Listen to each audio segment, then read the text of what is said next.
2 वर्ष ट्रॅक्टर चालवला, ऊसतोडणी केली, कष्टाचं चीज झालं. आदेश भगत यांची 4 शासकीय पदांवरची परिस्थिती प्रतिकूल होती. कौटुंबिक जबाबदाऱ्या खांद्यावर होत्या. 2 वर्ष ट्रॅक्टर चालवत शेतीची कामं केली. ऊसतोडणी आणि कापणीचे कष्ट उपसलं. मात्र मनातील स्पर्धा परीक्षेचं स्वप्न त्यांनी कधी मरू दिले नाही. याच जिद्दीच्या जोरावर कवटे गोलंदाजचे सुपुत्र आदेश उद्धव भगत यांनी राज्य शासनाच्या तब्बल 4 महत्त्वाच्या पदावर यश मिळवत कर्तृत्वाची प्रेरणादायी गाथा लिहिली. आदेश भगत हे स्वातंत्र्य सैनिक कैलासवासी श्याम भगत यांचे नातू, कैलासवासी शिवप्रकाश भगत यांचे पुतणे आणि कैलासवासी उद्धव भगत यांचे सुपुत्र होते.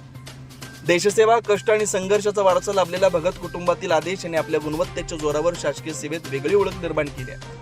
पोलीस उपनिरीक्षक, दुय्यम निबंधक, विक्रीकर निरीक्षक आणि सहाय्यक विभाग अधिकारी अशा विविध पदांसाठी त्यांनी स्पर्धा परीक्षेमध्ये यश संपादन केलं. एकाच युवकाने विविध परीक्षांमध्ये सातत्याने मिळवलेलं हे यश निश्चितच कौतुकास्पद आहे. कौटुंबिक जबाबदाऱ्यांमुळे आदेश यांना काही काळ शेतीच्या कामात पूर्णवेळ योगदान द्यावं लागलं. तब्बल 2 वर्ष ट्रॅक्टर चालवला, ऊसतोडणी केली, कापणीची कामं केली. मात्र कष्ट करताना डोक्यात स्पर्धा परीक्षेचं ध्येय कायम होतं.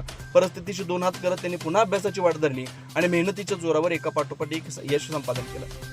आदेश यांच्या यशामागे कुटुंबियांच्या त्यागाची मोठी भूमिका आहे. कैलासवासी शिव भगत यांनी पाहिलेलं स्वप्न आदेश यांनी पूर्ण केलं. आज काकांची उणीव जाणवत असली तरी त्यांच्या स्वप्नाला कर्तृत्वाची आदरांजली देत आदेश यांनी कुटुंबाचा अभिमान वाढवला.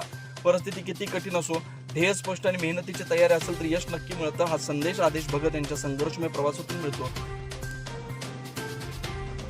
शेताच्या मातीतून अभ्यासाची वाट धरत राज्य शासनाच्या 4 महत्त्वाच्या पदापर्यंत झेप घेतलेला आदेश भगत यांच्या यशाचं कवटे गुलंच परिसरातून कौतुक होत आहे.